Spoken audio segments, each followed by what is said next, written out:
Okay.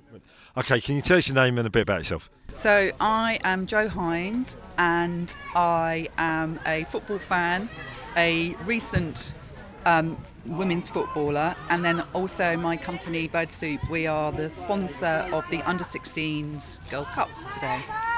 Can you tell us a little bit about what your company does? Yeah, so we are a leadership and a leadership consultancy really, but we're really about making organisations much more inclusive. So we've got a particular desire to see women really prosper in their careers, and I think the reason we sponsor the cup is because women's football is a really good example of how a previously kind of excluded group is becoming more included, and showing what can happen if you just tell girls they can do the same as boys. How much progress do you think has been made in women's football in the last few years? I think there has been progress, and I think obviously the Euros last year was a real kind of big factor. But I'm involved with the London FA on the council and the Women and Girls Advisory Group. One of the biggest barriers is the lack of facility. And it's about not just having the facility to play on, but not women just being given, or girls being given the slots that no one else wants. Things like making them safe, having changing facilities, all of that. That's a really big barrier.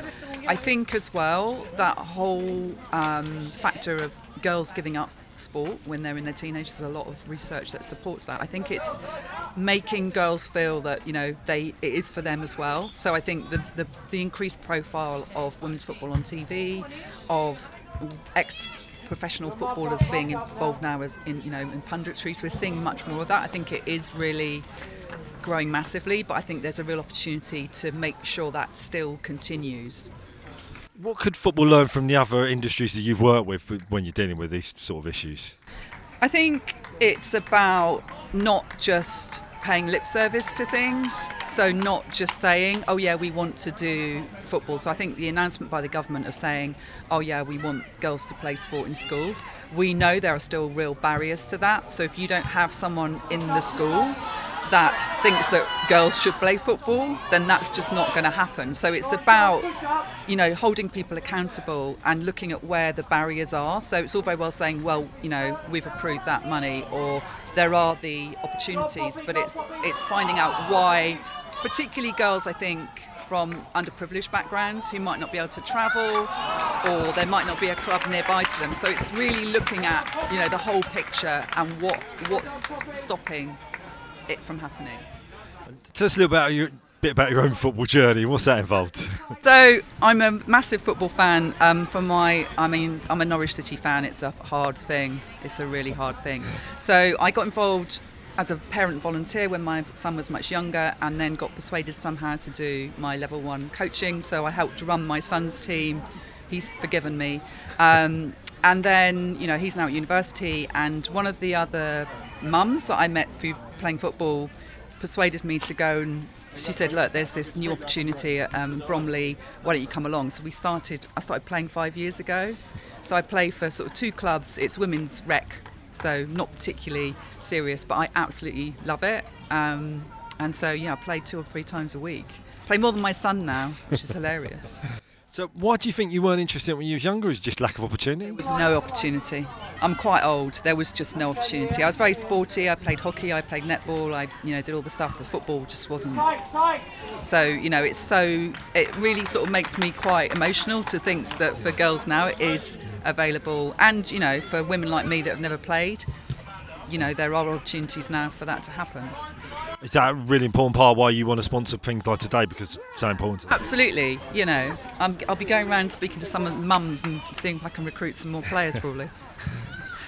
Just going on to Norwich City, they've had quite a high-profile woman sort of in the executive side of football. Do you think we need to see more women in the executive side? Absolutely. And I think that much played clip of Delia saying, "Let's be having you at half time." I thought it was really interesting, actually, that if that had been a male doing it, it wouldn't have got as much coverage.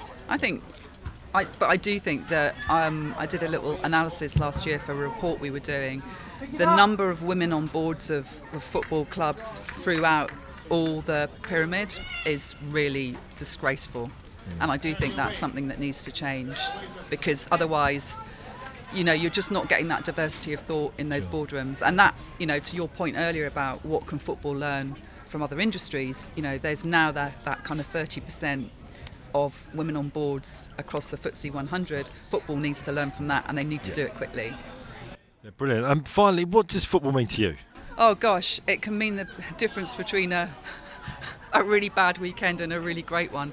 I just think it's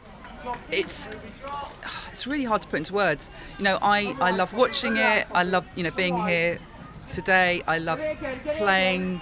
I think that you can learn so much around teams and leadership and supporting other people around you. I just think it's brilliant. I think people that don't like football, they've obviously not experienced it in the right way.